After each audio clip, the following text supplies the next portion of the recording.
Monsieur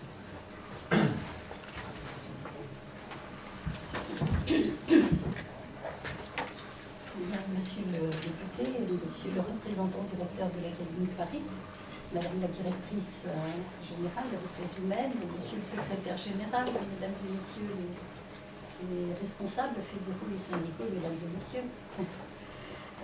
Georges Paul-Langevin, ministre délégué à la réussite éducative, m'a chargé de vous transmettre tous ces... On vous entend mal, madame. Ah, je n'ai pas votre... J'ai bien compris le... Alors, je reprends. Georges Paul-Langevin, ministre délégué à la réussite éducative, m'a chargé de vous transmettre ses remerciements pour l'invitation qui lui a été faite de participer à ce congrès et ses regrets de ne pouvoir y participer. Donc, je vais dire simplement quelques mots, parce que vous savez que l'action de la ministre déléguée s'inscrit pleinement, en pleine complémentarité avec celle du ministre de l'Éducation nationale pour la mise en œuvre de la refondation de l'école. Et donc, je ne reviendrai pas sur l'esprit et les objectifs de cette loi que vous avez, monsieur le député, si brillamment défendu et exposé. Je ne reviendrai pas effectivement sur l'ensemble des points importants qui vont être abordés donc, par le directeur général de l'enseignement scolaire qui va intervenir devant vous. Ces points sur lesquels vous êtes mobilisés dans cette rentrée scolaire. Je me limiterai donc à peut-être mettre un petit peu l'accent, dire quelques mots sur ce qui caractérise plus particulièrement la réussite éducative. C'est un ministère qui a été créé en 2012, donc c'est une innovation absolue. Et ce ministère veut symboliser une approche globale de la lutte contre les inégalités. Et ces inégalités, on le sait, se sont profondément creusées au cours des 10 dernières années.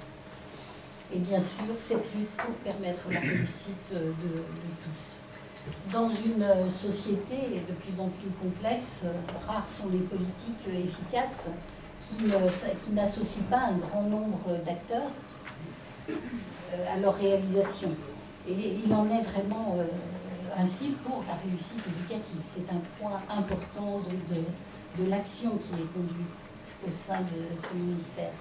Cette politique donc implique des acteurs nombreux, collectivités territoriales, associations, ministère de la Ville, ministère de la Famille.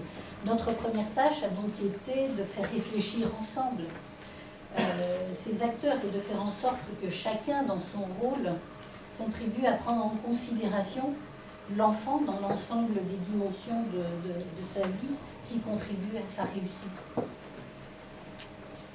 Cela a été l'objectif des journées de la réussite éducative qui s'est tenue le 15 mai dernier à la Sorbonne.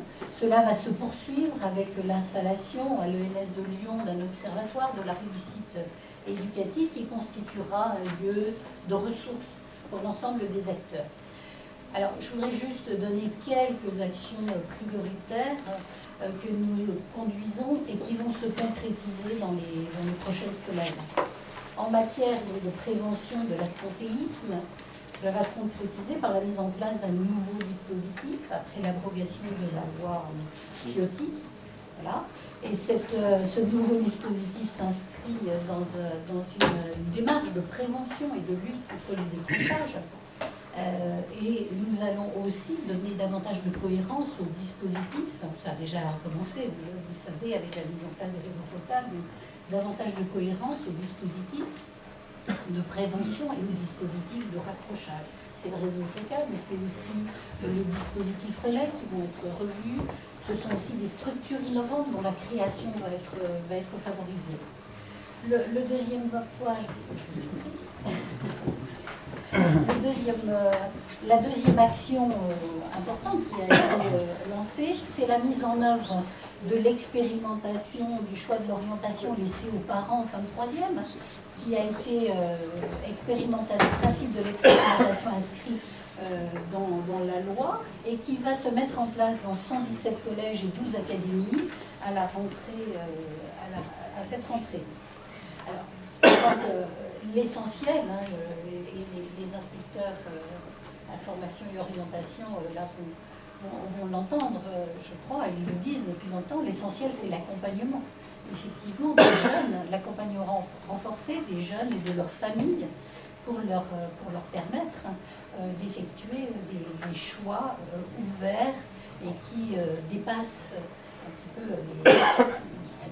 les contraintes ou l'autolimitation que ces jeunes peuvent s'imposer.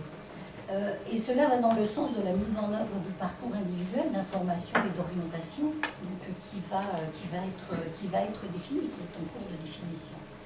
Le troisième point important, je crois, c'est le lancement de l'élaboration d'une nouvelle politique de l'éducation prioritaire avec le lancement de la concertation ces jours-ci, avec l'ensemble des personnels et des partenaires. Autre point aussi qui nous semble vraiment essentiel, c'est le renforcement, l'amélioration de la mise en œuvre effective du principe de coéducation qui est non seulement rappelé dans la loi, mais avec de nouvelles dispositions, et qui suppose une coopération renforcée entre les parents et l'école, et notamment en direction des parents les plus éloignés de l'institution scolaire, des parents les plus vulnérables. Ça a été aussi un des thèmes de la conférence de lutte contre l'exclusion et la pauvreté.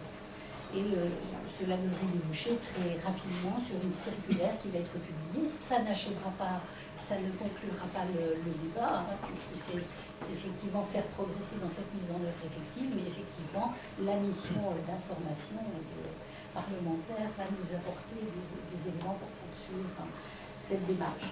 Enfin, c'est la pleine reconnaissance de l'école inclusive qui doit permettre la scolarisation de chaque enfant, quel qu'il soit et d'où qu'il vienne. En particulier, saluons un petit peu cette avancée, on a pu dire historique, cette avancée très importante sur la scolarisation des élèves en situation de handicap, avec le déploiement de moyens importants, mais surtout avec la reconnaissance et la pérennisation donc, du métier d'accompagnant, avec des contrats à durée indéterminée qui vont être proposés aux AVS. Enfin, dernier point, parce que je ne voudrais pas être trop longue, cette séance, on n'arrive pas encore à cette séance d'ouverture, puisque je dois laisser la parole à Madame la directrice générale. Le dernier point un petit peu qui symbolise aussi l'ensemble de ces démarches, c'est que la réussite éducative se donne pour objectif d'impulser l'innovation au sein du système éducatif, dans l'objectif évidemment d'assurer la réussite de tous. Il y a nécessité effectivement de développer des pratiques pédagogiques différenciées, diversifiées. C'est notamment un des objectifs que se fixe le Conseil national de l'innovation pour la réussite éducative qui a été installé en avril dernier. Voilà un petit peu brièvement résumé, j'avais indiqué que je ne prendrais pas la parole, mais je le fais quand même, donc je me limite. Le directeur général vous en dira beaucoup plus tout à l'heure. Simplement pour conclure, je voudrais dire que par vos missions, par les missions des IEN, qui sont inscrites dans une riche histoire, dans le premier degré, dans la formation et l'orientation, pour la scolarisation des élèves handicapés, par le rôle déterminant qui est joué auprès de l'ensemble des acteurs dans l'école et auprès des partenaires de l'école dans les territoires, comme le montre d'ailleurs, vous l'avez dit, la mise en œuvre de la réforme des rythmes scolaires, l'élaboration des projets éducatifs territoriaux. Je crois que les IEN occupent une place essentielle en tant que personnel d'encadrement pour la mise en œuvre de la réussite éducative qui est inscrite dans la fondation d'école. C'est donc pourquoi la ministre déléguée à la réussite éducative portera la plus grande attention, le plus grand intérêt aux résultats de vos travaux, et elle m'a chargé de vous adresser ses plus chaleureux encouragements. Merci.